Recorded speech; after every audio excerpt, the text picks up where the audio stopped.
Siapa yang cita-citanya menjadi PNS? Sayang sekali sepertinya semakin sulit dicapai karena pemerintah berniat mengurangi jumlah PNS setiap tahunnya sesuai arahan Presiden Joko Widodo di 2019.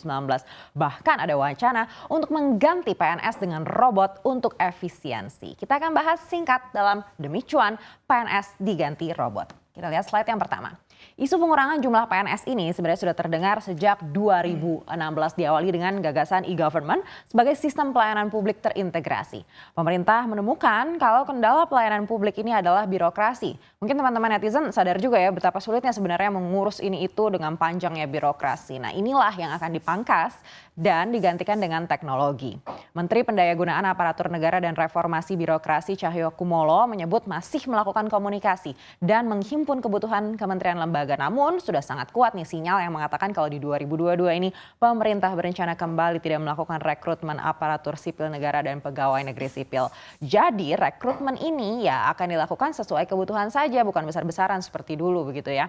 Yang justru akan diperbanyak adalah PPPK atau pegawai pemerintah dengan perjanjian kerja. Memang kalau secara global juga di World Economic Forum pernah disebutkan kalau di 2025 ini pekerjaan 85 juta orang akan digantikan oleh AI atau Artificial Intelligence.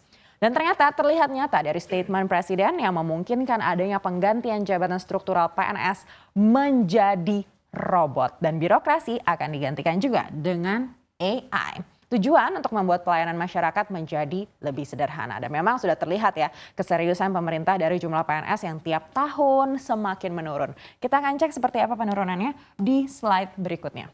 Kalau berdasarkan catatan dari Badan Kepegawaian Negara atau BKN memang terlihat penurunan jumlah PNS selama 5 tahun terakhir. Kita lihat di tahun terakhir 30 Juni 2021 ini jumlah PNS adalah sejumlah 4,08 juta orang nih ya. Nah ini jumlah ini sudah menurun hingga 3,33% kalau kita lihat dari tahun 2020 yang mencapai 4,16 juta orang. Di 2019 bahkan lebih banyak lagi 4,18 orang. Jumlah yang sama ya kalau di tahun 2018 masih 4,18 orang.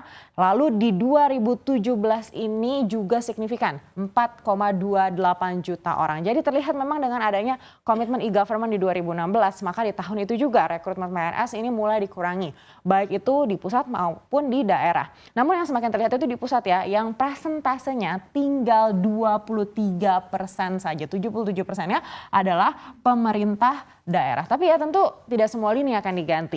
Yang sempat disebutkan adalah posisi administrasi sebagai posisi yang seharusnya digantikan oleh robot kecerdasan buatan alias AI yang sudah saya jelaskan di slide sebelumnya. Lalu kemana nantinya pejabat di posisi admin ini? Apakah akan dipecat? Kita akan cek slide berikutnya.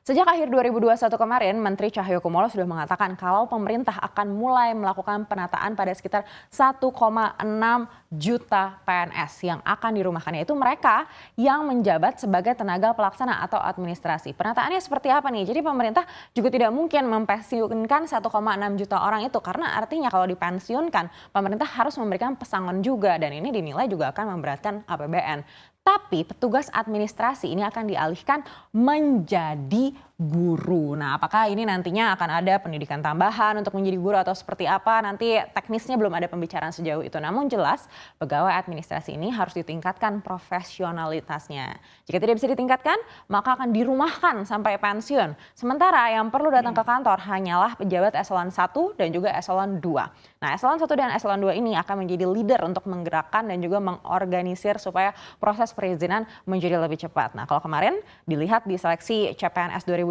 pemerintah fokus hanya pada jabatan-jabatan teknis saja. Karena ya harus diakui dengan pengurangan PNS ini akan menghemat APBN. Namun seberapa besar sih penghematannya atau efisiensinya ini kita akan cek slide berikutnya. Nah sebelumnya kita akan lihat dulu nih porsi beban gaji dan tunjangan PNS yang ternyata di dalam APBN ini sangat tinggi bahkan mencapai 15%. Nilai belanja pegawai di APBN 2022 ini bahkan ini juga kalau ditaksir mencapai 400 triliun rupiah ya belum tentu juga sampai sejumlah ini karena realisasinya ya juga belum tentu 100%. Kalau kita lihat di 2021 ini realisasi belanja pegawai hingga akhir tahun itu mencapai 92,7% dari pagu APBN. Nah ini pun sudah meningkat 1,4% kalau dibandingkan dengan tahun 2020. Memang kalau dilihat gaji pokok PNS ini mungkin kisarannya 1,5 hingga 5,9 juta ya. Tapi tunjangan kinerjanya ini kisarannya 5,3 juta, bahkan ada yang sampai 117 juta. Jadi ya kalau dijumlah take home pay-nya ya nilainya jelas beda begitu ya. Nah, jangankan kebutuhan setelah menjadi PNS, dari awal sistem perekrutan CPNS saja, ini dananya juga sudah besar. Kalau kita berkaca pada dana yang dibutuhkan ketika dilakukan tes CPNS di tahun 2019, itu yang dikeruk dari APBN mencapai 370 miliar rupiah. Jadi ya kalau tidak ada perekrutan, dana tersebut tidak perlu dikeluarkan pemerintah. Jadi memang dengan membatasi jumlah PNS, anggaran bisa dikurangi dan juga dialihkan ke hal lain, misalkan pembangunan begitu ya. Namun di sisi lain pemerintah juga diharapkan bisa menumbuhkan lapangan kerja di bagian lain agar nanti nih adik-adik kita atau mungkin Anda juga yang baru lulus kuliah ini juga bisa terserap dan tidak berakhir menjadi pengangguran, terutama di Indonesia kan dikenal akan mendapatkan bonus demografik katanya jika tidak dibarengi dengan lapangan kerja yang juga cukup. Wah kasihan juga ya adik-adik kita atau anak-anak kita atau justru kita sendiri yang mungkin baru lulus kuliah bingung nanti mau kerja apa. Masa semuanya harus jadi konten kreator?